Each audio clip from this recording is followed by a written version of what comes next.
دفع ہو جاؤ یہاں سے، پہلے خود مجھے اس حد تک آنے پر مجبور کرتی ہو، پھر رونے کے ڈرامے کر کے خود کو بچا لیتی ہو، وہ تیش بھرے لہجے میں کہتے اس نے دانین کو بازو سے کھینچتے بیڈ سے اتارا اور دروازے کی طرف دھکیل دیا۔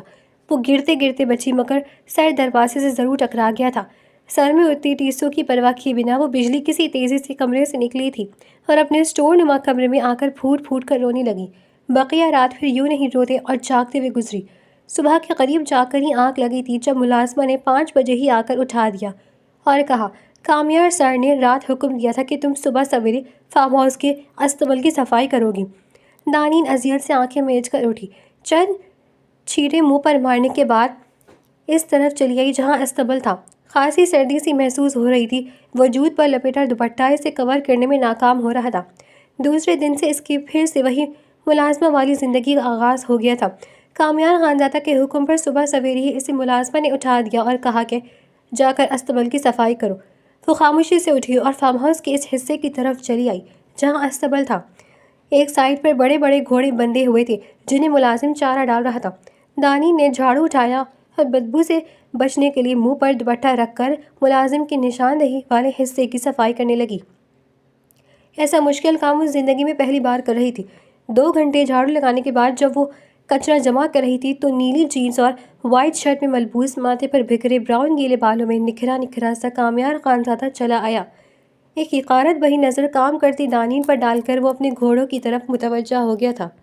ان پر محبت سے ہاتھ پھیرتا، ان کی خوراک اور دیگر چیزوں کے لیے ملازمین کو ہدایت دیتا، وہ کہیں سے بھی ظالم سفاک نہیں لگ رہا تھا۔ دانین کی آنکھیں بھر آئیں۔ اس سے اچھے تو وہ جانور تھے جن کا وہ اتنا خیال، اتنی فکر کر رہا تھا، جبکہ وہ تو شاید اس کی نظر میں بہت ہی گئی گزری تھی۔ ملازمین کو ہدایت دیتا جب وہ پلٹ رہا تھا تو غیر ارادی طور پر اس کی نظر دانین کی طرف اٹھی۔ ملازمہ کا معمولی سا بدرنگ سوٹ پہنے وہ پلکیں جھپک جھپک کر اپنے آنسو اندر دھکیلتی سر جھکائے اپنا کام کر رہی تھی۔ ایک تنفر بھری نگاہ اس پر ڈالتے وہ وہاں سے چلا گیا تھا۔ دانین نے ٹھنڈی آہ بھرتی سے جاتے دیکھا اور پھر سے اپنا دھیان پھر دن چڑھتا تک وہ فارم ہاؤس کے مختلف حصوں کی صفائی کرتی رہی۔ ملازمہ اس کے لیے ناشتہ لائی جو 2 سلائس بریڈ اور 1 چائے کے کپ پر مشتمل تھا۔ اس نے وہیں نل پر ہاتھ دھوئے اور وہیں نیچے زمین پر بیٹھ کر ناشتہ کرنے لگی۔ وہ جو نک سک سے تیار کہیں جا رہا تھا، اسے فارم ہاؤس کے صحن میں نیچے زمین پر بیٹھ کر ناشتہ کرتے دیکھ کر ٹھٹکا اور یکدم عجیب سے احساس کا شکار ہوتا ملازمہ کو آواز دے کر کہا، اسے کہو اندر جا کر ناشتہ کرے۔ ملازمہ نے جا کر اس کا پیغام دانین کو دیا مگر وہ اگنور کیے بیٹھی رہی۔ وہ جو کچھ فاصلے پر کھڑا اس کے اندر جانے کا منتظر تھا، اسے ٹس سے مس نہ ہوتا دیکھ کر دانت پیستا خود ہی اس کی طرف بڑھا۔ یہ کوئی جگہ ہے ناشتہ کرنے کی؟ اتنی سینس نہیں ہے تم میں، جاؤ اندر جا کے ناشتہ کرو۔ اس کے قریب آ کر دھیمی آواز میں وہ غرایا تو دانین جلتی ہوئی نگاہوں سے اسے دیکھنے لگی۔ مسٹر کامیار خانزادہ، میں یہاں پر ملازمہ ہوں اور ملازمین تو کہیں بھی بیٹھ کر کھا پی سکتے ہیں، اس سے کیا فرق پڑتا ہے؟ اس کا لہجہ اسپاٹ تھا۔ کامیار خانزادہ کے ماتھے پر بل پڑے۔ شٹ اپ، بکواس کرنے کی ضرورت نہیں، جو کہا ہے وہ کرو، وہ اسے گھورتے رعب بھرے لہجے میں بولا مگر وہ اپنی جگہ سے ہلی بھی نہیں، خاموش بیٹھی زمین کو گھورتی رہی۔ تمہیں سنائی نہیں دے رہا میں کیا کہہ رہا ہوں؟ اسے ہنوز اپنی جگہ پر بیٹھے دیکھ کر وہ حیرت اور غصے کی ملی جلی کیفیت میں مبتلا اسے گھورنے لگا۔ میں یہیں پر ٹھیک ہوں، اس ضدی لہجے میں منہ پھیر کر بولی۔ نخرے کس لیے دکھا رہی ہو؟ چاہوں تو 2 منٹ میں تمہارا دماغ درست کر دوں، صرف آس پاس موجود ملازمین کی وجہ سے لحاظ کر رہا ہوں، اس لیے مجھے غصہ مت دلاؤ اور سیدھی شرافت سے اندر جاؤ، وہ سرد لہجے میں بولا۔ آپ کو ضرورت نہیں ملازمین کے سامنے میرا لحاظ کرنے کی، کیونکہ میں بھی ملازمہ ہی ہوں، لہٰذا آپ جو چاہیں سلوک کر سکتے ہیں میرے ساتھ۔ بولتے ہوئے اس کی آواز بھر آ گئی۔ شٹ اپ، میرے سامنے زبان چلانے کی ضرورت نہیں، اندر جاؤ ورنہ خود اٹھا کر لے جاؤں گا، اور اگر میں لے گیا تو سیدھا اپنے بیڈ روم میں لے جاؤں گا اور وہ وہاں کیا کروں گا یہ مجھے منہ سے بتانے کی ضرورت نہیں، کیونکہ تم بچی نہیں ہو۔ ماتھے پر بل ڈالے ایسے گھورتے اسے دوسرے حوالے سے دھمکی دی تو دانین کا چہرہ سرخ ہو گیا تھا۔ جلدی سے ٹرے اٹھاتے وہ کھڑی ہوئی اور تیز قدموں سے اندر کی طرف بڑھ گئی۔ کامیار خانزادہ کے لبوں پر استحاضہ مسکراہٹ آئی تھی۔ 3 مہینے یوں نہیں گزر گئے، ایک دن اچانک وہ اسے لے کر خانزادہ ہاؤس آ گیا۔ شہلا خانزادہ نے دیکھتے ہی واویلا مچانا شروع کر دیا۔ میں اس مڈل کلاس معمولی لڑکی کو اپنے گھر میں نہیں رہنے دوں گی، وہ اونچی آواز میں چلاتے ہوئے بولی تھی۔ یہ گھر میرے باپ کا ہے، یہاں میری بیوی کو رہنے سے کوئی نہیں روک سکتا۔ کامیار بھپرے ہوئے انداز میں ان کے آگے تن کر کر کھڑا ہو گیا تھا۔ میری بھی شوہر کا گھر ہے یہ، اور یہاں پر کم حیثیت لوگوں کو میں اپنے مقابل ہرگز برداشت نہیں کروں گی۔ اگر تم اسے بطور ملازمہ یہاں رکھتے ہو تو مجھے کوئی اعتراض نہیں۔ شہلا خانزادہ نے غصے سے کہتے آخر میں شرط رکھی۔ ملازمہ مائی فٹ، سوچا بھی کیسے یہ؟ ڈیڈ اس عورت کو کہہ دے جس طرح یہ مالکن بن کر اس گھر میں رہ رہی ہے میری بیوی بھی ایسے ہی رہے گی۔ اگر انہوں نے میری بیوی کو کچھ کہا تو میں بالکل لحاظ نہیں کروں گا۔ شہلا خانزادہ کو اکڑ کر جواب دیتے دوسری بات باپ کو مخاطب کر کے کہی۔ شہلا خانزادہ نے ایک خونخوار نظر اس کے پہلو میں خاموش کھڑی دانین پر ڈالی۔ پہلے کون سا لحاظ کرتے ہو میرا؟ جواب نہیں کرو گے؟ میں دیکھتی ہوں یہ لڑکی۔ شہلا چپ ہو جاؤ اور کامیار تم اپنی بیوی کو لے کر کمرے میں جاؤ۔ شاہ زیب خانزادہ نے جھگڑا مزید بڑھنے کے ڈر سے بیوی کو ٹوک دیا۔ جواباً وہ دانت کچکچا کر رہ گئی۔ کامیار نے ایک سخت تنفر بھری نظر شہلا خانزادہ پر ڈالی اور دانین کا ہاتھ پکڑے اپنے کمرے میں لے آیا۔ کامیار نے ایک سخت تنفر بھری نظر شہلا خانزادہ پر ڈالی اور دانین کا ہاتھ پکڑے اپنے کمرے میں لے آیا۔ یہ مت سمجھنا کہ تمہاری کوئی ویلیو ہے میرے نزدیک۔ جو اس عورت سے تمہارے لیے لڑائی کی، اس سے میری اپنی دشمنی ہے۔ جس طرح مجھے تم سے نفرت ہے ویسے ہی اس عورت سے بھی نفرت ہے۔ اسی وجہ سے اس کے سامنے تمہاری فیور کر کے اسے زج کرتا ہوں، ورنہ تو تم صرف میرا انتقام ہو۔ چپتے ہوئے لہجے میں کامیار خانزادہ نے اسے باور کروایا۔ جواباً وہ خاموش رہی۔ وہ یہ بات نہ بھی کہتا تو تب بھی وہ جانتی تھی۔ کامیار خانزادہ اس پر ایک سرد نگاہ ڈال کر ڈریسنگ روم میں گھس گیا تھا۔ وہ کمرے کے بیچوں بیچ ویسے ہی کھڑی رہی۔ کچھ دیر بعد وہ باہر نکلا تو اسے مکمل طور پر اگنور کرتے بیڈ پر لیٹ گیا اور ساتھ ہی لائٹ بھی آف کر دی۔ اسے سوتے دیکھ کر دانین کو حیرت ہوئی۔ رات تو دور ابھی شام بھی نہیں ہوئی تھی۔ وہ کمبل منہ تک تان گیا تھا۔ دانین کچھ دیر کھڑی رہی، پھر آہستہ کسی صوفے پر جا کر بیٹھ گئی۔ اسے پیاس لگ رہی تھی مگر ادھر ادھر نظر دوڑانے پر کہیں پانی نظر نہیں آیا۔ دل چاہ رہا تھا کہ اسے آواز دے کر پانی مانگے مگر اس کے ری ایکشن کا بھی ڈر تھا۔ ہو سکتا تھا کہ وہ بھڑک جاتا، اس لیے برداشت کیے بیٹھی رہی۔ نہ جانے کتنا وقت بیتا تھا، بیٹھے بیٹھے اس کی کمر اکڑ گئی تھی۔ پیاس سے الگ برا حال تھا۔ اسی وقت وہ بھی انگڑائی لیتے ہوئے اٹھ بیٹھا۔ دانین پر ایک اچھتی ہوئی نظر ڈال کر فریش ہونے چلا گیا۔ دانین دل میں دعا کرنے لگی کہ کاش وہ اسے پانی کہیں پوچھ لے۔ پھر وہ جیسے ہی واش روم سے نکلا وہ امید بھری نظروں سے اس کی طرف دیکھنے لگی مگر وہ متوجہ نہیں تھا یا پھر جان بوجھ کر خود کو لاتعلق ظاہر کر رہا تھا۔ ڈریسنگ ٹیبل کے سامنے کھڑے ہو کر بال بنائے، خود پر پرفیوم چھڑکا اور ٹیبل پر پڑی کیز اٹھا کر روم سے باہر نکل گیا۔ دانین گہری سانس لیتے بے بسی سے صوفے کی پشت سے سر ٹکا گئی تھی۔ کچھ دیر گزری تھی جب دروازے پر دستک ہوئی۔ اس نے جلدی سے آنکھیں کھول کر یس کہا تو ایک ملازمہ ٹائپ خاتون اندر آ کر کھانے کا پوچھنے لگی۔ دانین نے فوراً اس بات میں سر ہلا دیا۔ 10 منٹ بعد ملازمہ کھانا اور پانی دے گئی۔ پانی پی کر اس کے جان میں جان آئی۔ بھوک پیاس کا احساس ختم ہوا تو نیند بھی آنے لگی۔ وہ وہیں صوفے پر ہی لیٹ گئی، پھر نہ جانے کب تک وہ گہری نیند سوتی رہی۔ جب اسے جھنجھوڑ کر اٹھایا گیا، ہڑبڑا کر آنکھیں کھولی تو کامیار خانزادہ کو سر پر کھڑے غمگین نگاہوں سے گھورتا پایا۔ وہ جلدی سے اٹھ بیٹھی اور دوپٹہ درست کرنے لگی۔ یہاں تمہیں میں نے سونے کے لیے نہیں بلایا تھا، سمجھی؟ اٹھو، کہنے کے ساتھ ہی اس کا ہاتھ پکڑ کر کھینچتے صوفے سے اتار کر کھڑا کر دیا۔ دانین لڑکھڑا گئی اور سہارے کے لیے فوراً اس کے چوڑے سینے پر ہاتھ ٹکا گئی۔ اس کے لمس وہ چند سیکنڈ کو تھمسا گیا تھا۔ دانین نے سنبھل کر کھڑے ہوتے ہاتھ ہٹا لیا تو وہ اسے یوں نہیں بازو سے پکڑے ڈریسنگ روم میں لایا اور ریک پر پڑے جوتوں کے ڈھیر کی طرف اشارہ کر کے کہا، ان سب کو پالش کرو اچھے سے، بالکل صفائی کے ساتھ۔ ذرا بھی کم بیشی ہوئی تو تمہارے لیے اچھا نہیں ہوگا۔ وہ اسے حکم دیتا وہ بولا، میں یہ کام نہیں کروں گی۔ ایک نظر ان جوتوں کو دیکھنے کے بعد وہ اسپاٹ لہجے میں بولی، کیا کہا؟ وہ اس کی ہمت پر حیران رہ گیا۔ دانین کا دل خوف سے سکڑ کر پھیلا۔ ریپیٹ کرو اپنی بات۔ اس کی خاموشی پر وہ تیز لہجے میں بولا، میں یہ کام نہیں کروں گی۔ اس نے آہستگی سے اپنی بات دہرائی، انکار کا انجام جانتی ہو؟ وہ سرد لہجے میں گھڑتے بولا، پرواہ نہیں ہے، پہلے کیا کم برا کر چکے ہو؟ وہ اچانک پرانی والی بے خوف دانین بن گئی۔ کامیار خانزادہ کے پیشانے پر بل پڑ گئے۔ تمہاری اتنی ہمت کہ انکار کرو؟ وہ تیش بھرے انداز میں اس کا جبڑا دبوچ گیا۔ دانین نے تکلیف کی شدت سے آنکھیں بند کر لی مگر خود کو چھڑوانے کی کوشش نہیں کی۔ یہ کام تو تم کرو گی مگر اس سے پہلے انکار کی سزا بھی ملے گی۔ شفاف انداز میں بولتے اس نے دانین کا جبڑا چھوڑ کر اسے بازو سے دبوچا اور کھینچتے ہوئے واش روم میں لے گیا۔ دانین خوف اور ناسمجھی سے اسے دیکھنے لگی۔ اب نہ جانے واش روم میں وہ اس کے ساتھ کیا کرنے والا تھا۔ ابھی وہ یہی سمجھنے کی کوشش کر رہی تھی جب اس نے اچانک دوپٹہ کھینچ لیا۔ دانین کے جسم سے گویا جان ہی نکل گئی تھی۔ اس نے بری طرح خوفزدہ ہو کر کامیار خانزادہ کی طرف دیکھا جس کے چہرے کے تاثرات شفقانہ لگ رہے تھے۔ پلیز میرے ساتھ کچھ غلط مت کرنا۔ وہ بری طرح وحشت زدہ ہو کر گڑ گڑائی مگر کامیار خانزادہ کا ایسا کوئی ارادہ نہیں تھا جو وہ سمجھی تھی۔ اس کے وجودی دوپٹہ کھینچ لینے کے بعد کامیار خانزادہ نے اس کے دونوں ہاتھ اپنی گرفت میں لینے اوپر کی طرف کرتے نل سے باندھ دیے۔ کیا کر رہے ہیں آپ؟ وہ اس کا مقصد تو نہیں سمجھ پائی، مگر یک ٹھنڈے پانی کا شاور کھول کر اسے نیچے دھکیل دیا۔ اتنی سردی میں ٹھنڈے پانی کا وجود پر پڑنا تھا کہ دانین کے منہ سے چیخ نکل گئی۔ وہ سامنے کھڑا سکون سے اسے دیکھنے لگا۔ جن نانی کی اس سردی میں یک ٹھنڈا پانی اس کی ہڈیوں کو بھی منجمد کر رہا تھا، وہ مسلسل روتے ہوئے شاور بند کرنے کے لیے اس کی منت کر رہی تھی، مگر اس بے حس انسان پر کوئی اثر نہیں ہو رہا تھا۔ تن پر موجود کپڑے بھی پانی میں بھیگتے جسم سے چپک گئے تھے۔ اپنے ہاتھوں کو وجود کے گرد لپیٹتی وہ وجود چھپانے کی کوشش کر رہی تھی۔ پورے 1 گھنٹے بعد اس کا جسم جب بری طرح کپکپانے لگا تھا، تب جا کر کامیار خانزادہ نے شاور بند کیا اور اسے اسی طرح بازو سے پکڑ کر کھینچتے واپس ڈریسنگ روم میں لایا۔ اس کے وجود سے ٹپکتے پانی سے کارپیٹ بھیگ رہا تھا، مگر کامیار خانزادے کو کوئی پرواہ نہیں تھی۔ اب کرو پالش یہ سارے جوتے۔ اسے کارپیٹ پر دھکا دیتے ہوئے وہ غرایا۔ دانین روتے ہوئے اس کی طرف دیکھنے لگی کہ شاید اس بے حس پر آنسو کا اثر ہو جائے، مگر ایسا کچھ نہ ہوا۔ تمہیں سنائی نہیں دے رہا کیا کہہ رہا ہوں میں؟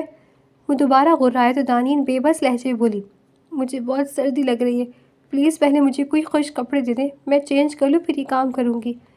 اس کا انداز منت بھرا تھا، مگر کامیار خانزادہ نے نفی میں سر ہلایا۔ نہیں، تم اسی حالت میں یہ کام کرو گی۔ اگر پھر سے انکار کیا نا تو یاد رکھنا، اس بار 1 کے بجائے 2 گھنٹے شاور کے کھڑا کیے رکھوں گا۔ اس کے بھیگے وجود سے نگاہیں چراتے ہوئے سخت لہجے میں بولا تو اس کی دھمکی پر دانین کانپ اٹھی۔ نہیں میں کرتی ہوں، وہ جلدی سے بولی۔ پھر سردی سے کپکپاتے وجود کے ساتھ وہ آگے بڑھی اور ریک سے جوتے اور پالش اٹھا کر ایک کر کے جوتوں کو پالش کرنے لگی۔ وہ کمرے میں جا کر صوفے پر بیٹھ گیا تھا اور گود میں لیپ ٹاپ رکھ لیا۔ ڈریسنگ روم کے کھلے دروازے سے وہ اس بخوبی دیکھ سکتا تھا۔ کانپتے ہوئے اس کے دانت بھی بج رہے تھے، بمشکل وہ کام کر رہی تھی۔ کامیار خانزادہ ہر چند منٹ بعد لیپ ٹاپ سے نظریں ہٹا کر اسے دیکھ لیتا تھا۔ اس کا سردی سے کپکپاتا وجود اس کی نظروں سے پوشیدہ نہیں تھا، مگر پھر بھی اسے رحم نہیں آ رہا تھا۔ اسے 2-3 بار التجائی انداز میں کہا بھی کہ پلیز مجھے کوئی خشک کپڑے دے دے، بہت شدید سردی لگ رہی ہے، مگر وہ اگنور کیے کرتا رہا۔ 1 گھنٹے بعد جب وہ اپنا کام ختم کر چکی تھی تو تب بھی اس نے اسے آزادی نہ بخشی، بلکہ وہی کام دوبارہ کرنے کو کہا اور خود جا کر بیڈ پر لیٹ گیا اور لیٹ کر موبائل یوز کرنے لگا۔ پھر موبائل یوز کرتے کرتے نہ جانے کم آنکھ لگ گئی تھی، پتہ بھی نہ چلا۔ جب آنکھ کھلی تو صبح کے 4 بج رہے تھے۔ نظر سیدھی سامنے خالی صوفے پر گئی تو ذہن میں جھماکا ہوا، اوہ تب ڈریسنگ روم میں ہے کیا؟ تیزی سے بیڈ سے اترتے وہ ڈریسنگ روم میں پہنچا تو اسے آڑے تھرچے قالین پہ پڑا دیکھ کر اس کے ہوش اڑ گئے۔ تیزی سے اس کے قریب گھٹنوں کے بل بیٹھتے ہوئے اس کا چہرہ تھپتھپانے لگا، مگر اس کی بے حس و حرکت وجود میں کوئی جنبش نہ ہوئی۔ ہونٹ بالکل نیلے پڑ گئے تھے۔ اس نے گھبرا کر نبض چیک کی تو مرہم سی چل رہی تھی۔ وجود پر موجود لباس اب بھی گیلا تھا۔ وہ شاید سردی کی شدت سے بے ہوش ہوئی تھی۔ پہلی بار اسے اپنے عمل پر ذرا سی ندامت ہوئی۔ فوراً سے اس کے بے ہوش وجود کو باہوں میں بھرتا وہ کمرے میں لایا اور بیڈ پر لٹا دیا۔ ہیٹر پہلے سے ہی آن تھا، جس کی وجہ سے کمرہ گرم تھا۔ اس کے سرد وجود پر کمبل ڈالتے ہوئے اچانک اس کے جسم پر موجود گیلے لباس کا خیال آیا تو وہ شش و پنج میں مبتلا ہو گیا۔ خود تو وہ ہوش پہ تھی نہیں جو اسے تبدیل کرنے کا کہتا، لہٰذا خود ہی اپنی الماری سے اپنی ایک اونی شرٹ اور جینس نکال کر اس کے پاس آ بیٹھا۔ کمرے میں اگرچہ نیم اندھیرا تھا، پھر بھی اسے اس کا لباس تبدیل کرنا بہت مشکل لگ رہا تھا۔ چند پل سوچنے کے بعد اس نے اس کے اوپر کمبل ڈال دیا اور کمبل کے اندر ہی ہاتھ ڈال کر اس کی گیلی شرٹ کو تھوڑی سی محنت کے بعد اس کے وجود سے الگ کرنے میں کامیاب ہو ہی گیا تھا۔ اسے اپنی شرٹ اور جینس پہنانے کے بعد وہ اس پر اچھی طرح پھیلا کر کمبل اڑا دیا۔ ساتھ ساتھ وہ ہر تھوڑی دیر بعد اس کا چہرہ تھپتھپا کر اس کے ہاتھوں کو اپنے ہاتھوں سے گرمائش دیتا جگانے کی کوشش بھی کر رہا تھا۔ بڑی دیر بعد جا کر اس کے سرد وجود میں جنبش ہوئی تو وہ ریلیکس ہوتا جاگنگ کے لیے روم سے باہر نکل گیا تھا۔ پھر جاگنگ جم سے فارغ ہو کر جب دن چڑھے کمرے میں آیا تو اسے ابھی تک بیڈ پر کمبل میں سوتا دیکھ کر اس کے ماتھے پر بل پڑ گئے تھے۔ صبح اس کی بے ہوشی کے وقت جو تھوڑی بہت ندامت اور ہمدردی کا احساس پیدا ہوا تھا وہ اب ختم ہو چکا تھا۔ اگر کوئی احساس جاگا تھا تو وہ صرف اور صرف انتقام اور غصے کا۔ سخت تنفر بھرے انداز میں اس نے آگے بڑھ کر اس کے اوپر سے کمبل کھینچا تھا، مگر اسے بے سود پڑے دیکھ کر کسی احساس کے تحت اس کا ماتھا چھوا تو وہ آگ کی مانند تپ رہا تھا۔ اس کی رات والی ستم کی وجہ سے وہ بخار میں چل رہی تھی۔ چند سیکنڈز وہ اسے کھڑے دیکھتا رہا، پھر کچھ سوچتے ہوئے فیملی ڈاکٹر کو کال ملائی۔ ڈاکٹر کے آنے تک وہ روم میں ہی ٹہلتا رہا تھا۔ ڈاکٹر کاظمی ان کے فیملی ڈاکٹر تھے۔ چیک اپ کے بعد انہوں نے کچھ دوائیں لکھ کر دیں اور ساتھ ہی اسے اچھی خوراک دینے کی ہدایت کی۔ ڈاکٹر کے جانے کے بعد اس نے ملازمہ کو بلا کر اس کے لیے سوپ بنوانے کا آرڈر دیا۔ دانین انجیکشن کے زیر اثر سو رہی تھی۔ ملازمہ سوپ لائی تو کامیہ نے اپنے دل و دماغ میں اس کے متعلق نیگیٹو جذبات و احساسات کو تھوڑی دیر کے لیے دبا لیا۔ اور اسے اٹھانے لگا۔ دانی نے آنکھیں کھولیں تو نظر سیدھی خود پر جھکے کامیار خانزادہ پر گئی۔ وہ اسے اٹھا رہا تھا، شاید اسے آنکھیں کھولتا دیکھ کر وہ پیچھے ہوا۔ دانی بمشکل اٹھی تھی، مگر اپنے جسم پر موجود کامیار خانزادہ کا لباس دیکھ کر اس کی آنکھیں پھٹی کی پھٹی رہ گئیں۔ یہ کس نے چینج کیے؟ اس نے وحشت بھرے لہجے میں پوچھا۔ ظاہری بات ہے، میرے علاوہ کون کرے گا چینج؟ کامیار خانزادہ نے آبرو جھکا کر اسے دیکھا۔ آپ نے کیوں کیے؟ اس کی آواز میں صدمہ تھا یا غصہ، وہ سمجھ نہیں سکا۔ کیا مطلب کیوں کیے؟ گھیرے تھے، سردی سے بے ہوش تھی تم، نہ کرتا تو مر جاتی۔ اب کے اس کے ماتھے پر بل پڑے تھے، نہ جانے وہ کیا سمجھ رہی تھی۔ تم مرنے دیتے، آپ نے ہاتھ کیوں لگایا مجھے؟ پہلے بھی یہ سب کر کے دل نہیں بھرا؟ جب بھی وہ بری طرح رونے لگی۔ کامیار خانزادہ کا دماغ بھگ سے اڑا تھا۔ تم پھر سے وہی بکواس کر رہی ہو، پہلے بھی انکار کر چکا ہوں اور اب بھی کر رہا ہوں۔ میں نے پہلی بار ہی تمہیں ہاتھ لگایا، وہ بھی صرف تمہارے کپڑے بدلنے کے لیے۔ اگر مجھے ایسا کچھ کرنا ہوتا تو میں بہت پہلے ہی یہ انتقام لے چکا ہوتا، مگر میں نے ایسا نہیں کیا، اور اگر اب میں ایسا کرنا چاہوں بھی تو مجھے تمہاری بے ہوشی میں یہ سب کرنے کی ضرورت نہیں ہے۔ میں یہ سب تمہارے ہوش و حواس میں بھی کر سکتا ہوں اور تم مجھے روک نہیں سکتی۔ اس کا جبڑا دبوچتے وہ غرائے تو دانین کے وجود میں کپکپاہٹ دوڑ گئی، آنکھوں سے موتیوں کی طرح ٹوٹ کر آنسو گرنے لگے۔ اس کی حالت کے پیش نظر وہ بڑی مشکل سے خود پر ضبط کرتا پیچھے ہٹا، ورنہ جتنا بڑا الزام لگا کر وہ اس کا خون کھولا دیتی تھی، دل تو کرتا تھا کہ اس الزام کو سچ ثابت کر کر دکھا دے، مگر ضمیر اجازت نہیں دیتا تھا۔ لب بھیج کر اس نے سوپ کا پیالہ اٹھا کر اس کی طرف بڑھایا، مگر وہ خاموش بیٹھی روتی رہی تو وہ دانت پیسا دھپ سے اس کے قریب جا بیٹھا تھا۔ دانین گھبرا کر پیچھے کھسکنے لگی تھی جب وہ سخت نسوں سے گھورتا اس کا کلائی تھام گیا۔ تم کوئی میری محبوبہ نہیں ہو جس کے میں نخرے اٹھاؤں گا، اور نہ ہی میں یہ سب ہمدردی کے تحت کر رہا۔ تم میرا انتقام ہو جسے میں نے آخری سانس تک تڑپانا ہے، اس کے لیے تمہارا ٹھیک ہونا صرف ضروری دانی، تبھی یہ سب کر رہا ہوں۔ اس کا اشارہ سوپ اور میڈیسن کی طرف تھا۔ دانین اس کی اس طرف دیکھتے ہوئے شدت سے رو رہی تھی۔ خدا کے واسطے مجھے بخش دو کامیار خانزادہ، میں تھک گئی ہوں سزا کاٹتے کاٹتے، مجھے میرے گھر والوں کے پاس جانے دو۔ وہ اس کے سامنے ہاتھ جوڑتے ہوئے سسک پڑی۔ اتنی جلدی تھک گئی؟ ابھی تو صرف 3 مہینے ہوئے دانین حسن، وہ استہزائی انداز میں بولا۔ میں آپ سے ساری دنیا کے سامنے معافی مانگنے کو تیار ہوں، پلیز مجھے آزاد کر دیں۔ وہ ہنوز ہاتھ جوڑے محنت کرتے ہوئے بولی۔ ٹھیک ہے، سوچتا ہوں اس بارے میں، اب چپ چاپ یہ سوپ پی لو اور میڈیسن کھا لو۔ وہ جان چھڑانے کے لیے کہہ رہا تھا یا واقعی سچ بول رہا تھا وہ سمجھ نہیں سکی، مگر بجھے دل کے ساتھ خاموشی سے اس کے حکم پر عمل کرنے لگی۔ میڈیسن لینے کے بعد وہ پھر سے سو گئی تھی۔ کامیار خانزادہ کمرے سے چلا گیا تھا، شام تک بخار اتر گیا تھا۔ کامیار خانزادہ کے حکم پر فریش ہو کر اس نے ان ڈریسز میں سے ایک ڈریس پہنا جو اس نے اس کے لیے منگوائے تھے۔ جب وہ تیار ہو چکی تو وہ اسے ساتھ لیے ڈائننگ ہال میں آیا۔ شہرا خانزادہ نے تنفر بھری نگاہوں سے دانین کی طرف دیکھا تھا، مگر کہا کچھ نہیں۔ کامیار ان کے سامنے دانی کے ساتھ کسی محبت کرنے والے شوہر کی طرح پیش آ رہا تھا جس پر شہلا خانزادہ جل بھن رہی تھی۔ کھانا کھانے کے بعد وہ اس کے حکم پر کمرے میں چلی آئی تھی، جبکہ وہ خود کہیں باہر نکل گیا تھا۔ کمرے میں آنے کے بعد وہ بیڈ پر لیٹ گئی اور گھر والوں کی یاد میں آنسو بہانے لگی۔ پھر آنسو بہاتے بہاتے کب آنکھ لگ گئی اسے پتہ بھی نہ چلا۔ رات کا نہ جانے کون سا پہر تھا جب عجیب گھٹن بھرے احساس کے ساتھ اس کی آنکھ کھل گئی۔ چند لمحے تو وہ کچھ سمجھ نہ سکی، اور جب سمجھ میں آئے تو ہوش اڑ گیا۔ وہ کامیار خانزادہ کے حصار میں قید تھی، وہ اس پر کسی گھٹا کی مانند چھایا ہوا تھا۔ یہ کیا کر رہے ہیں آپ؟ وہ خوف سے چیخ پڑی تھی۔ شش، انتقام کے لیے نہیں کر رہا یہ سب، بیوی ہو میری، حق رکھتا ہوں، اس لیے قریب ہوں۔ وہ اس کے کان میں جھک کر بولا۔ نہیں، وہ بری طرح دہشت زدہ ہو کر بولی۔ کامیار خانزادہ کی گرم سانسوں کا لمس اس کا چہرہ جھلسا رہا تھا۔ پلیز چھوڑ دیں مجھے۔ اپنی گردن پر اس کا لمس محسوس کرتے ہوئے تڑپ تڑپ کر رونے لگی۔ وہ جو مدہوش سا ہو رہا تھا اس کے تڑپ کے رونے پر ہوش میں آتا وہ اسے دیکھنے لگا۔ میں تمہارے قریب انتقام کے لیے نہیں آ رہا ہوں، بلکہ ہمارے درمیان موجود رشتے کی وجہ سے آ رہا ہوں، کیونکہ میں خود بھی تھک گیا ہوں اس سب سے۔ چلو بس بھلا کر نارمل زندگی شروع کرتے ہیں جس میں انتقام نفرت کچھ بھی نہیں ہوگا۔ اس کے لہجے میں نرمی کے ساتھ ساتھ خماری بھی تھی۔ نہیں، آپ نے پہلے بھی میری زندگی برباد کی، اب پھر سے یہ مکرو کھیل نہیں کھیلنے دوں گی، چھوڑو مجھے۔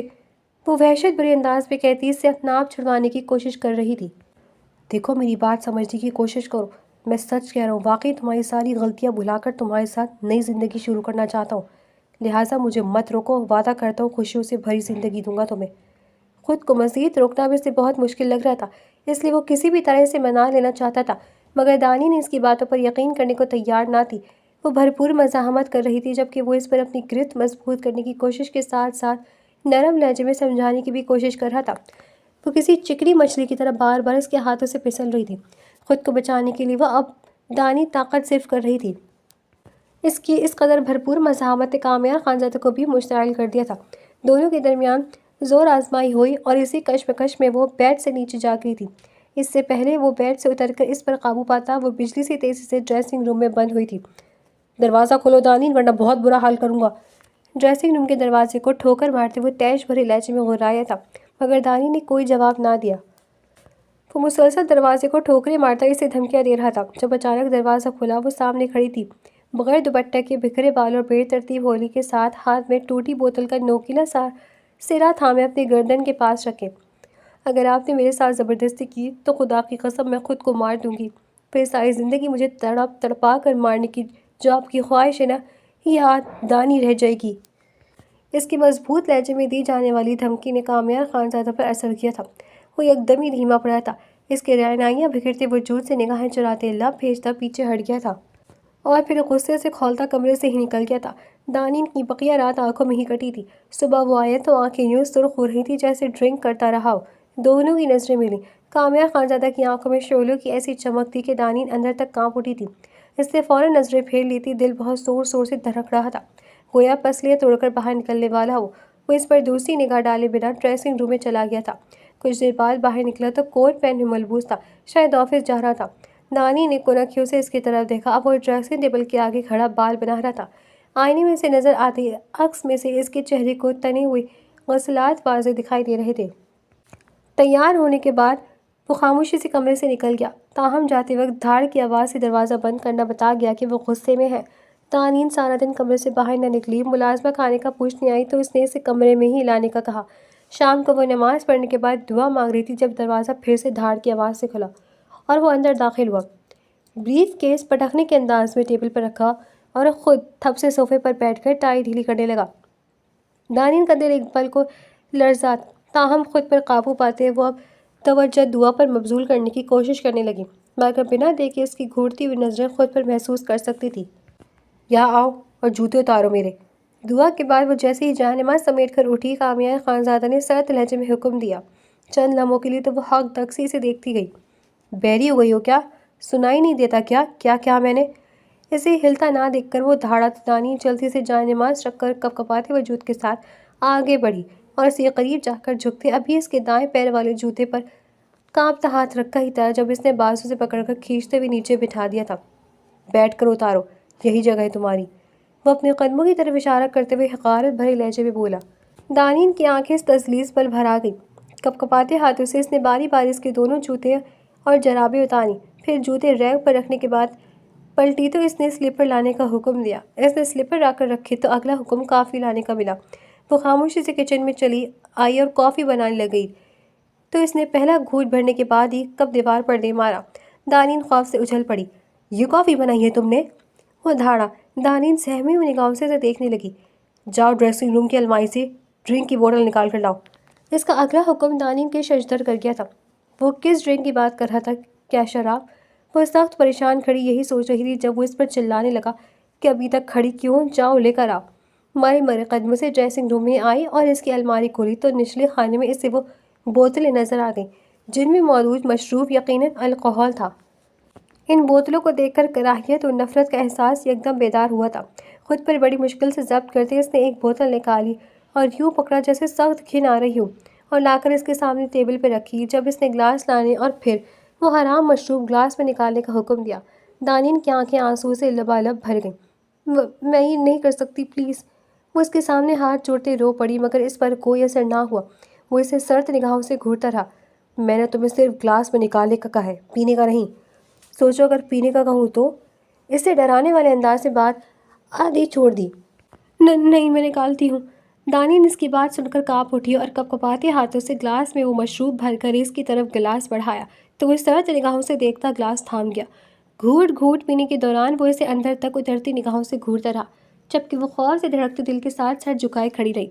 گلاس ختم کرنے کے بعد اس نے میز پر رکھ دیا اور صوفے سے اٹھ کر اس کے مقابل آن کھڑا ہوا۔ دانین گھبراتے ہوئے ہٹنے لگی تھی جب وہ اس کے کمر میں ہاتھ ڈالتا اسے روک کر اپنے قریب کر گیا تھا۔ وہ سانس روکے سے دیکھنے لگی۔ کل رات موقع دیا تھا تمہیں اس سزا سے نکلنے کا، مگر تم نے خود اپنے ہاتھوں سے وہ موقع گنوا دیا۔ خلوص نیت سے بڑھا تھا تمہاری طرف، سوچا نکاح تو ہو گیا، تمہارے ساتھ ہی گھر بسا لیتا ہوں، مگر تم شاید اسی سزا میں خوش ہو۔ چلو پھر بھگتو اب زہر۔ طرز زہر خند لہجے میں اپنی بات مکمل کر کے یوں خود سے دور دھکیلا جیسے وہ کوئی اچھوت ہو۔ دانین گرتے گرتے بچی، جبکہ وہ ڈریسنگ روم میں جا چکا تھا۔ اپنے آنسو صاف کرتے وہ لان میں چلی آئی۔ ابھی اسے وہاں بیٹھے تھوڑی ہی دیر گزری تھی جب شہلا خانزادہ وہاں سے گزری اور اسے لان میں حق سے بیٹھا دیکھ کر تلملا گئی۔ اے لڑکی، کس کی اجازت سے یوں دندناتی پھرتی ہے گھر میں؟ تمہاری اوقات تھی عالیشان گھر میں آنے کی؟ وہ حسب عادت زہر اگلنے لگی۔ دانین لبوں کو سیے بیٹھی رہی۔ اسی وقت وہاں کامیار آ گیا اور شہلا خانزادہ کو زہریلی باتیں سن کر بھڑک اٹھا۔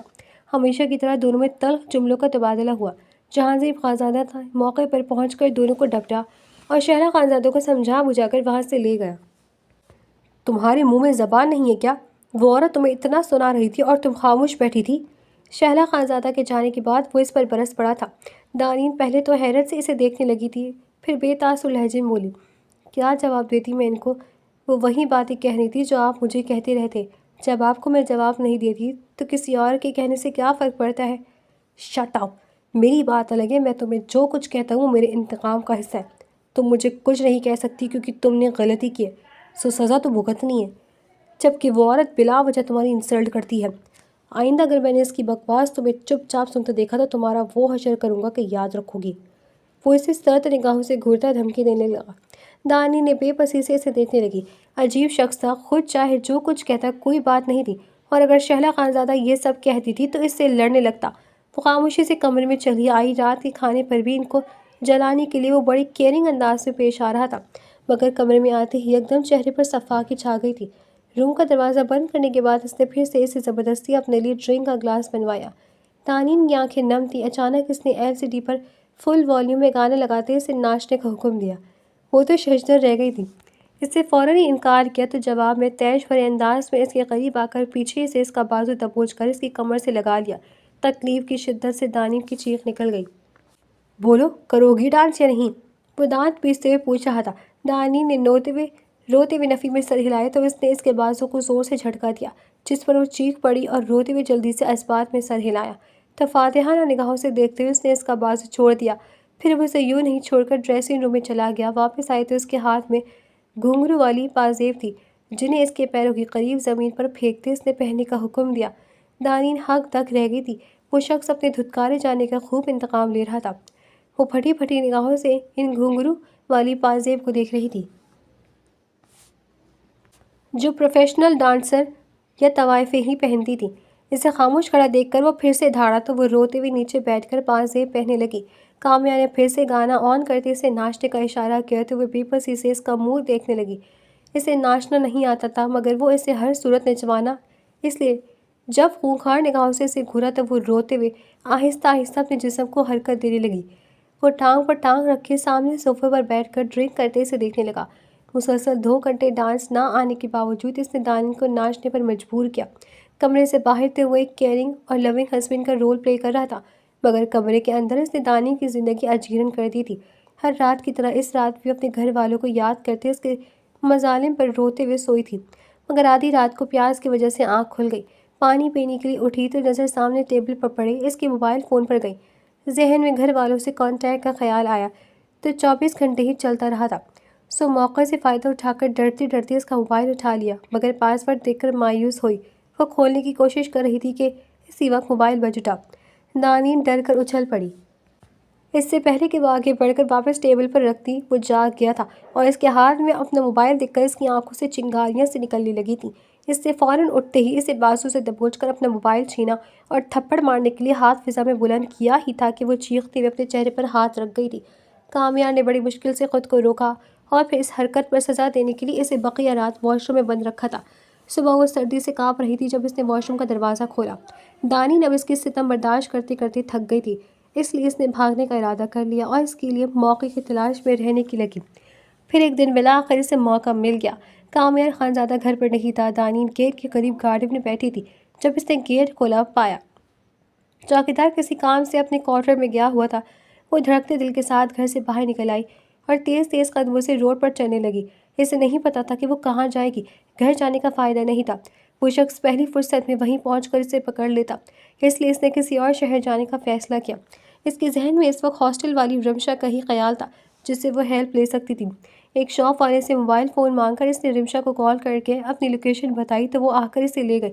یہ رمشا کی آنٹی کا گھر تھا جہاں وہ اسے لائی تھی۔ دانیل نے روتے ہوئے اسے تمام حالات بتا دیے تھے۔ رمشا افسوس بھرے لہجے میں بولی، میں تم سے کہتی تھی نا کہ اس شخص سے معافی مانگ لو ورنہ وہ کچھ بھی کر سکتا ہے۔ رمشا نے یاد دلائے تو وہ پچھتاوے میں بولی، ہاں تمہاری بات نہ مان کر میں نے غلطی کی، چلو پریشان نہ، تمہارے لیے کوئی محفوظ جگہ ڈھونڈتی ہوں میں۔ رمشا نے اسے تسلی دی۔ پھر رمشا اس کے لیے کسی ایسی محفوظ جگہ کی تلاش میں لگ گئی جہاں پر کامیار خانزادہ کے پہنچ جانے کا خطرہ کم ہو۔ دانیل کو یہاں رہتے 1 ہفتہ ہو گیا تھا۔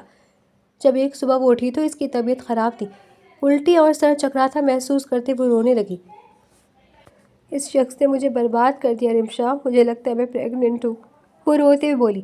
رمشا اسے تسلیاں دینے لگی کہ شاید ایسا کچھ نہ ہو۔ پھر تسلی کے لیے وہ اسے گائنی ڈاکٹر کے پاس لے گئی جس نے چیک اپ کے بعد کہا، یہ لڑکی تو کنواری ہے، الٹی اور چکر کی وجہ تو فوڈ پوائزننگ ہے۔ جہاں رمشا حیران و خوش ہوئی تھی وہاں دانیل کو لفظ کنواری پر جھٹکا لگا۔ اس نے رمشا کے ذریعے لیڈی ڈاکٹر سے تصدیق چاہی تو وضاحت کرتے ہوئے بولی، ہاں بالکل، اگر یہ شادی شدہ ہیں بھی تو ان کا تو اپنے ہسبینڈ کے ساتھ کوئی فزیکل ریلیشن نہیں ہے۔ لیڈی ڈاکٹر کی اس بات نے دانیل کو ساکت کر دیا تھا۔ او خدایا، تو کیا میں نے غلط فہمی میں آ کر کامیار خانزادہ پر جسمانی استحال کا الزام لگایا تھا؟ وہ پیشمان بیٹھی تھی۔ اسے یاد آیا تھا کہ کتنی بار اس نے کہا تھا کہ وہ ایسی کسی حرکت کا متحمل نہیں ہوا اور نہ ہی اس نے اسے اغوا کیا تھا۔ تو پھر مجھے اغوا کس نے کیا ہوگا؟ اس نے حیرانگی ظاہر کرتے رمشا سے کہا تو وہ چند پل سوچنے کے بعد بولی، ہو سکتا ہے تمہیں اس لڑکی نے اغوا کیا ہو جس کی وجہ سے تمہارے اور کامیار خانزادہ کے بیچ جھگڑا ہوا تھا۔ دانیل کو جھٹکا لگا، واقعی یہ کام اس لڑکی کا بھی تو ہو سکتا ہے، اسے پہلو پر تو اس نے سوچا ہی نہیں تھا۔ میرا مشورہ تو یہ، تم کامیار خانزادہ کے پاس واپس جاؤ اور اپنی اس غلط فہمی کی معافی مانگو، کیونکہ اس کے ہاتھ بہت لمبے ہیں، تم کہیں چھپ نہیں سکتی۔ مگر دانیل کے چہرے پر خوف کے آثار پیدا ہوئے۔ نہیں، وہ بہت ظالم ہے، مجھے معاف نہیں کرے گا۔ دانیل کی آنکھوں کے سامنے اس کی دی گئی سزائیں گھوم گئی تھیں۔ پھر فوڈ پوائزننگ کی میڈیسن لے کر وہ ہاسپٹل سے نکل رہی تھی جب اچانک کامیار خانزادہ کی گاڑی سامنے آ رکی۔ دانیل خوف سے اپنی جگہ منجمد ہو گئی۔ جب وہ خونخوار نگاہوں سے دیکھتا گاڑی سے اترا اور اس کے بازو سے دبوچ کر گاڑی میں بٹھانے لگا تھا، جب فضا میں کہیں سے سنسناتی ہوئی گولی اور دانیل کے پیٹ سے تھوڑا اوپر دائیں طرف پیوست ہو گئی۔ وہ چیختی ہوئی کامیار خانزادہ کے بازو میں جھول گئی جبکہ اس نے پھٹی پھٹی نگاہوں سے اپنے ہاتھوں میں گرتی خون سے لت پت دانیل کو دیکھا اور اگلے ہی لمحے کسی قیمتی متاع حیات کی طرح اسے بازو میں سنبھالتا ہاسپٹل کی طرف دوڑا تھا۔ اس کے گارڈز گولی چلانے والے شخص کو ڈھونڈ رہے تھے۔ دانیل کی جان بچ گئی تھی، گولی اندر پیوست نہیں ہوئی بلکہ چھو کر گزری تھی، تاہم زخم گہرا تھا۔ کامیار خانزادہ ساکت کھڑا شیشے کی دیوار سے ICU میں لپٹی نالیوں میں جکڑی دانیل حسن کو نم آنکھوں سے دیکھ رہا تھا۔ گولی چلانے والے کو پولیس نے گرفتار کر لیا تھا۔ یہ اس کا وہی دوست نکلا تھا جس کی وجہ سے اس نے پارٹی میں دانیل کے ساتھ جھگڑا کیا تھا۔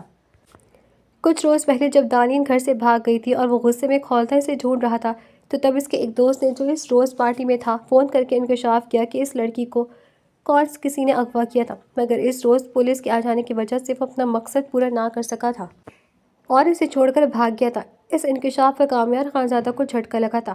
وہ غصے سے آگ بگولا ہوتے سنی کے پاس گیا تھا اور اسے مکوں اور لاتوں پر رکھ لیا تھا۔ پھر اسی شام روڈ پر سے دانی نظر آ گئی تھی جو ہاسپٹل سے نکل رہی تھی۔ وہ فوراً گاڑی روک کر اترا اور اسے کھینچتے ہوئے گاڑی میں بٹھانے لگا، اس بات سے بے خبر کہ سنی مار کھانے کے بعد انتقام میں جلتا اس کا پیچھا کر رہا تھا۔ جیسے ہی وہ گاڑی سے اتر کر دانیل کے پاس پہنچا تھا تو تب اس نے گولی چلا دی تھی جو کامیار خانزادہ کے بجائے دانیل کو لگ گئی تھی۔ سنی پکڑا جا چکا تھا۔ دانیل کو چند بعد ہاسپٹل سے ڈسچارج کر دیا گیا تھا۔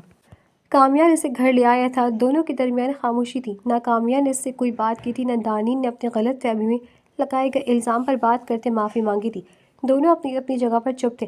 وہ بستر پر لیٹی ہوئی تھی، ایک ملازمہ اس کی کیئر کے لیے مسلسل ساتھ تھی۔ اسی وقت کامیار خانزادہ کمرے میں داخل ہوا اور اشارے سے ملازمہ کو باہر جانے کو کہا۔ پھر ملازمہ کے جانے کے بعد وہ فرسٹ ایڈ باکس لے کر اس کے نزدیک بیڈ پر جا بیٹھا۔ دانیل جو بیک گراؤنڈ سے ٹیک لگائے بیٹھی تھی اس کے بیڈ پر بیٹھنے پر اپنی جگہ سمٹ سی گئی تھی، تاہم نظریں جھکائے رکھی۔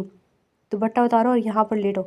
کامیار خانزادہ کی سنجیدگی سے حکم دینے پر اس نے ایک جھٹکے سے سر اٹھایا اور حیرانگی سے اسے دیکھنے لگی جب اس نے فرسٹ ایڈ باکس کی طرف اشارہ کرتے اپنی بات دہرائی۔ وہ اس کی بینڈیج چینج کرنے لگا تھا۔ دانی نے بری طرح گھبراتے انکار کیا تو وہ ماتھے پر ہلکے سے بل ڈال کر اسے دیکھنے لگا۔ تم کوئی بات سیدھی طرح کیوں نہیں مانتی ہو؟ جو کہا ہے اس پر چپ چاپ عمل کرو ورنہ مجھے زبردستی کرنی پڑے گی۔ اس کا لہجہ تہمکانہ تھا۔ دانین کی آنکھوں میں آنسو آ گئے تھے۔ کامیہ نے خود ہی اس کے وجود سے دوپٹہ الگ کیا تو وہ شرم سے سرخ آنکھیں بند کر گئی تھی۔ اس کی وجود کی رہنائیوں سے نظریں چراتے کامیہ نے اسے نرمی سے لٹایا اور دائیں طرف سے اس کی شرٹ ہٹا کر زخم پر پرانی بینڈیج ہٹا کر نیو بینڈیج کرنے لگا۔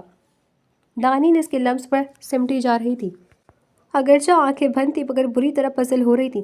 وہ آئنمنٹ لگا کر بینڈیج کر کے پیچھے ہٹا اور اسے آنکھیں کھولنے کا حکم دیا۔ دانی نے شرٹ درست کرنے کے لیے جلدی سے آنکھیں کھولی تو اس کی شرٹ وہ پہلے ہی درست کر چکا تھا۔ اس کے شرم سے سرخ چہرے کو دیکھتے کامیہ نے دوپٹہ اٹھا کر اس کی طرف بڑھایا جسے وہ جلدی سے خود پر پھیلا گئی تھی۔ پھر یہ عمل دن میں 2 بار ہونے لگا۔ ہر بار دانی نے اس کے سامنے بغیر دوپٹے کے لیٹنے پر آنکھیں بند کیے بھی شرم اور خفت سے دور چار ہوتی رہتی، جبکہ اس کے بند آنکھوں والی پلکوں کی لرزراہٹ سے اس کی شرم کا اندازہ لگاتے کامیار خانزادہ کے لبوں پر دھیمی سی مسکان آ جاتی تھی جس سے وہ بے خبر تھی۔ وہ صرف اس کی بینڈیج نہیں کرتا تھا بلکہ میڈیسن کھانا، واش روم لے جانے، یہ سارے کام اس کے روکنے کے باوجود وہ خود خاموشی سے سر انجام دے رہا تھا۔ اگر گھر سے باہر جاتا تو یہ کام نرس سر انجام دیتی تھی ورنہ اپنی موجودگی میں وہ یہ کام خود ہی کرتا تھا۔ اس کا بدلا ہوا انداز دیکھنے کے باوجود دانین اندر سے خوفزدہ تھی کہ وہ اس کے بھاگنے پر ضرور تفتیش کرتا اسے سزا دے گا۔ شاید خیال بھی اس لیے رکھ رہا تھا کہ وہ جلدی ٹھیک ہو جائے تو وہ اسے سزا دے سکے۔ ایک روز وہ یہ بات اسے کہہ بھی گئی تھی جب وہ اسے کھانے کے بعد میڈیسن دے رہا تھا۔ دانین کی بات پر اس نے حیرانی سے اسے دیکھا تاہم کہا کچھ نہیں، جس پر دانین کی آنکھیں بھر آ گئی۔ یقیناً وہ اسے سزا دینے کا ارادہ رکھتا تھا۔ پھر دانین نے اس سے غلط فہمی میں لگائے گئے الزام پر معافی بھی مانگ لی مگر وہ تب بھی چپ رہا۔ یوں نہیں دن گزرنے لگے۔ دانین دعا کرتی رہی کہ اس کا زخم ٹھیک نہ ہو تاکہ وہ اسے سزا نہ دے سکے، اس لیے وہ بینڈیج نہ کروانے اور میڈیسن نہ لینے کے لیے بہانے بنانے کی کوشش کرتی تھی مگر وہ اس کے بہانوں پر کان نہ دھرتے ہوئے تھوڑا سخت رویہ اپنا کر اسے خاموش کروا دیتا تھا۔ آہستہ آہستہ اس کے زخم بھی ٹھیک ہو جاتا رہا تھا اور ساتھ ہی سزا کا سوچ کر دانین کی سانسیں بھی اٹکتی جا رہی تھیں۔ ایک روز اس نے اسے تیار ہونے کا حکم دیا۔ دانی نے خاموشی سے اس کی بات پر عمل کیا۔ پھر وہ اس کا ہاتھ تھام اسے گھر سے باہر لے آیا اور گاڑی میں بٹھا دیا۔ دانی نے سوال نہ کیا نہ اس نے کچھ بتایا کہ وہ اسے کہاں لے جا رہا ہے۔ البتہ دانین یہ سوچ کر اندر سے خوفزدہ ضرور تھی کہ شاید وہ اسے کسی نئے طریقے کی سزا دینے کے لیے کہیں لے جا رہا تھا۔ مگر گاڑی جب اس کے شہر اور پھر محلے میں داخل ہوئی تو دانین بے یقینی سے اسے دیکھنے لگی جس کے چہرے کے تاثرات بالکل نارمل تھے۔ کچھ دیر بعد وہ حیرانگی اور خوشی کی ملی جلی کیفیت میں مبتلا اپنے گھر والوں کے درمیان میں تھی۔ وہ اسے چھوڑ کر جا چکا تھا۔ دانین کو اب تک یقین نہیں آ رہا تھا۔ امی بابا سے لپٹ کر روتے ہوئے اس نے انہیں خود پر بیتی قیامت کے بارے میں بتانا چاہا تھا جب انہوں نے کہا وہ سب کچھ جانتے ہیں۔ کامیار خانزادہ اپنی ہر ایک غلطی کا اعتراف کر کے ان سے معافی مانگ چکا ہے مگر انہوں نے یہ شرط رکھی ہے کہ اگر دانین اسے معاف کرے گی تو ہی وہ معافی کریں گے۔ دانین رہائی پا کر پہلے تو بہت خوش تھی مگر جوں وقت گزرنے لگا وہ عجیب سی بے چینی محسوس کرنے لگی۔ حیرت انگیز طور پر اسے اس شخص کی یاد آنے لگی تھی۔ پھر اچانک ہی اس پر اپنی فیلنگز کا انکشاف ہوا کہ وہ تو اس شخص کے ساتھ کی خواہش مند ہے۔ اس انکشاف پر خود بھی دنگ رہ گئی تھی۔ جتنا برا اس نے اس کے ساتھ کیا تھا اس سب کے بعد تو اسے اس سے نفرت ہو جانی چاہیے تھی مگر وہ تو یونی دیوتاؤں جیسا حسن رکھنے والا اور سنگ دل شخص سے محبت کرنے لگی تھی۔ دل کی اس خواہش پر وہ پھوٹ پھوٹ کر رو پڑی۔ کہاں وہ شخص اور کہاں وہ ایک معمولی حیثیت رکھنے والی۔ اسے لڑکیوں کی کمی تھوڑی ہوگی جو وہ اسے اپنائے گا۔ شاید وہ کسی دن ڈیورس پیپرز بھجوا دے۔ یہ خیال اس کی سانس روک دیتا تھا۔ 1 مہینہ تو ہونے والا تھا۔ اگر اس کا اپنانے کا ارادہ ہوتا تو وہ ضرور آتا۔ یقیناً نہیں ہوگا۔ تبھی تو وہ پلٹا نہیں تھا۔ یہ سوچ اس کی پلکیں بھگو دیتی تھی۔ کبھی کبھی شدت سے اسے وہ رات یاد آتی تھی جس رات اس کے قریب آتے وہ نارمل زندگی گزارنے کی بات کر رہا تھا، اسے اپنانے کی بات کر رہا تھا۔ کیا پتہ وہ اس رات سچ کہہ رہا ہو۔ کاش میں اسے نہ روکتی۔ اسے کئی بار پچھتاوا ہوا۔ پھر ایک روز وہ آ گیا۔ دانین کمرے میں جانے ماز پر بیٹھی سسک رہی تھی جب وہ اس کے قریب آ کر گھٹنوں کے بل بیٹھا تھا۔ وہ اسے اپنے پاس بیٹھا دیکھ کر ششدر سی اسے دیکھے جا رہی تھی جب اس نے اس کی دعا کے لیے بندے ہاتھوں کو اپنے ہاتھوں میں نرمی سے لے لیا۔ دانین، دانی، اس کے لہجے میں بے قراری سی تھی۔ دانین یک ٹک اسے دیکھے جا رہی تھی۔ مجھے معاف کر دو دانین، میری ہر ایک بد سلوکی پر، اور مجھے قبول کر لو۔ اس 1 مہینہ میں نے بہت کوشش کی تمہیں اپنے ذہن سے نکالنے کی، کیونکہ جتنا برا میں تمہارے ساتھ کر چکا تھا اس کے بعد خود کو تمہارے قابل نہیں سمجھتا تھا، مگر میں مجبور ہو گیا ہوں۔ میرا دل صرف تمہارا طلبگار ہے۔ مجھے معاف کر دو، میں وعدہ کرتا ہوں ہر ایک غلطی کا ازالہ کروں گا۔ وہ ابھی مزید بھی کچھ کہتا کیونکہ اس کے خیال میں ابھی تو دانین اسے برا بھلا کہنا اور معافی دینے سے انکار کرنا تھا، مگر وہ حیران رہ گیا تھا جب وہ کچھ کہے بنا اس کے سینے سے آ لگی۔ کامیار نے جھک کر اس کا چہرہ سامنے کرتے اس کی آنکھوں میں اپنی محبت کے جلتے رنگ دیکھے اور خوشی سے بے حال ہوتے اسے خود میں بھیج گیا۔ ایک بات کہوں، مانیں گے؟ دانین نے اس کے گلے سے لگے ہوئے کہا۔ حکم کرو میری جان، وہ بوجھل لہجے میں بولا۔ ڈرنک کرنا چھوڑ دیں پلیز، وہ منت کرنے والے انداز سے بولی۔ کامیار خانزادہ مسکرا دیا۔ میں ڈرنک نہیں کرتا میری جان، وہ تو تمہیں زج کرنے کے لیے ڈرامہ کیا تھا۔ اس کی مسکراتی آواز پر دانین نے بے یقینی اور خوشی کی کیفیت میں گھر کر الگ ہوتے سے دیکھنا چاہا، مگر وہ اسے خود میں مزید بھیج گیا۔ دانین کے چہرے پر پرسکون مسکراہٹ تھی۔